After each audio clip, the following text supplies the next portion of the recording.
All right, so if you're torn between getting a handheld vacuum sealer with reusable bags or a standard countertop vacuum sealer that uses heat seal, let me answer some questions so you know what's best for you. All right, as far as bag size goes, this Mehomeli portable vacuum sealer came with two different size bags. These seem to be quart size and these seem to be standard gallon size when you're comparing them to like regular Ziploc bags. These bags, once you buy the set, that is all you ever need to buy. These bags are reusable. You can see this one's kind of wrinkled a little bit in spots because I have used it and washed it. So you wash these out and they are dishwasher safe. And then you continue to reuse them. And this just sucks the air out right here. And so the way these actually seal is that you press them down and then they do come with kind of sealers that you run across the edge to seal very tightly. I'll show these in action here in just a minute.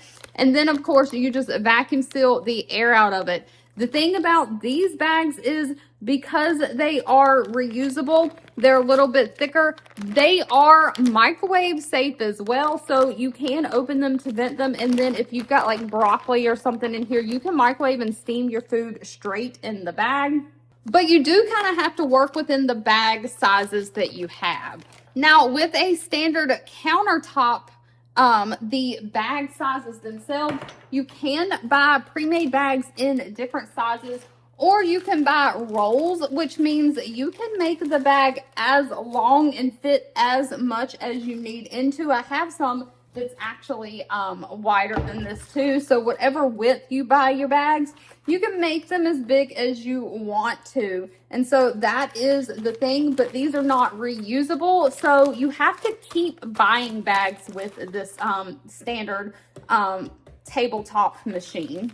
Now, speaking of reusable and one-time use, I have food cubes from like my Super Cube meals frozen in each one. Now, if I wanted to take just one cube out of this one, the kind of way this would work is I would just pull it apart like a regular Ziploc bag that immediately releases the seal. I would take one cube out. And then these are reusable, so I could immediately fill it back up by closing the seal there.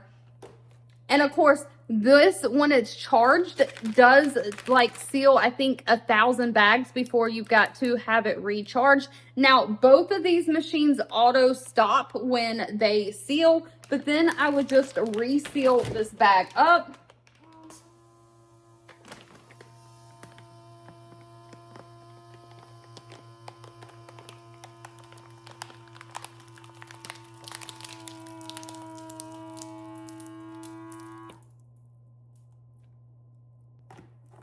Which you see is very easy to do. You don't even need a countertop. You can just kind of stand here and hold it. And so you don't lose any bag space because these are completely reusable.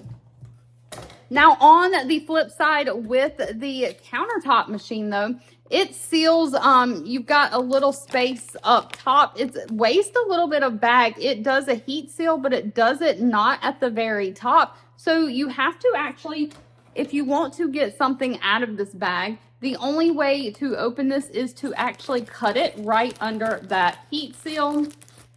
And then of course that breaks the vacuum seal. You can get one out and you can actually reseal it. The problem is now that you've cut part of the bag off, it's actually going to reseal down here. And the more times you do it, eventually you will get down to the part where you'll just have to put these in another bag because you won't have enough room to reseal it anymore. But for this demonstration, I do have room. So let me show you what that looks like.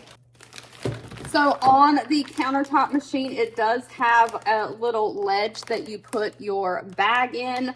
And so it kind of just holds it down. And that way you make sure that this heat sealing spot is in the correct spot on your bag. And so you can see how much bag down you're going to lose and going down where it's going to seal right here. We are going to click this down. And then this one has options to seal, vacuum seal, or you can stop and pulse. Now for this, I want to vacuum all of it out and seal, so I'm just going to hit the vacuum seal.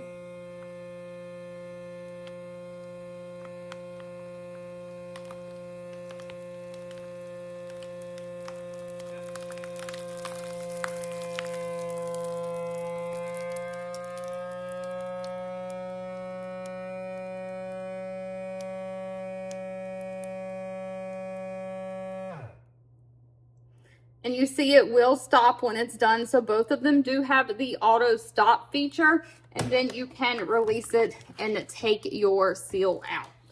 Now we are going to vacuum seal some chicken and try to get these side by side as close of a possible as comparison. I'm not sure that I can be completely coordinated to hit both of them at the exact same time. But a few other things to note. With this countertop vacuum seal machine, not only can you use bags, but it did come with an attachment if you have vacuum seal jars that you can attach this to the machine and vacuum seal jars with. This one did not. Another thing is on this one itself, if it vacuum seals a lot of juice or anything, you might have to clean out this reservoir. You can choose though wet or dry food. So if you choose that it's moist, if you've got something like on a marinade or a wetter food in this, you can change it to moist to try to keep it from vacuum sealing or sucking as hard, making those juices come out. This one itself has a juice collection reservoir, this clear space right here, and you can just pop this off, dump the juice out that it collects and clean it, so it will collect the liquid for you.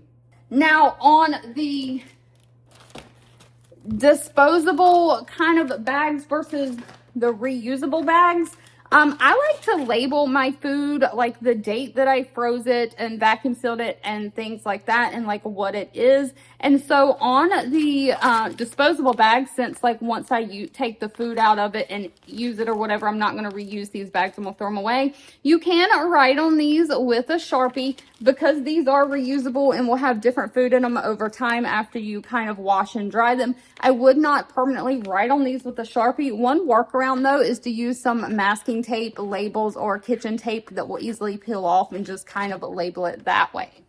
And then we are going to try our best to test these side by side. So I'm going to go ahead and unzip the reusable bag. We're going to put a pretty large chicken breast in this bag.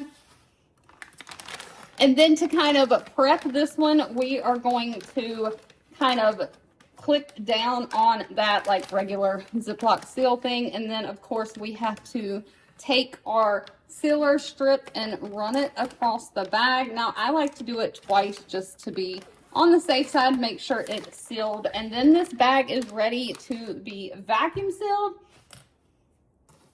Now to prep for our machine, I am using a bag that's already sealed.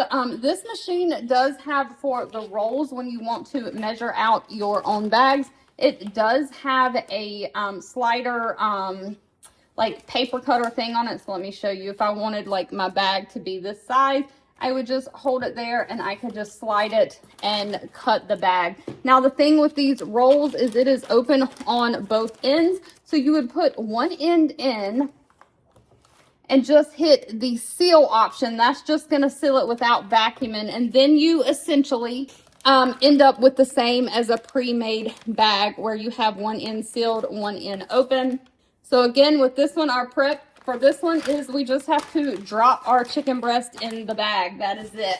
All right, now on the standard countertop one, I'm going to go ahead and load the bag in the little clips where it needs to be. And then shut the lid so we're ready to go. And I'm going to not press the start button yet, but I'm going to go ahead and kind of hold this on the little place where you vacuum seal. And I'm going to see if I can do my best to hit both these buttons at the same time. Ready? 1, 2, 3.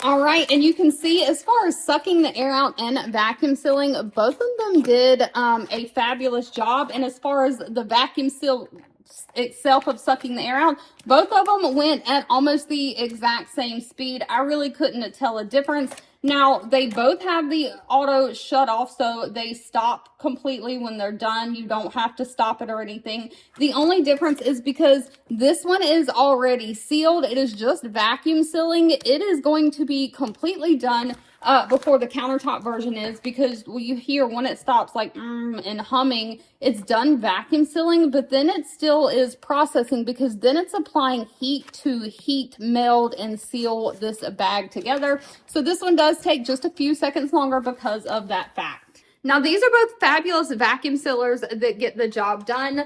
The tabletop version is better if you're doing large mass batch cooking, just because you can make the size of your bags. You can buy rolls and you can actually decide what size you need. So maybe you need some very small bags and then some very large bags.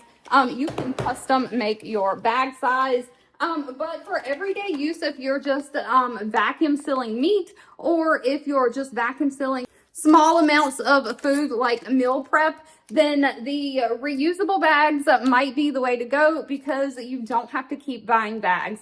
So I hope this helps.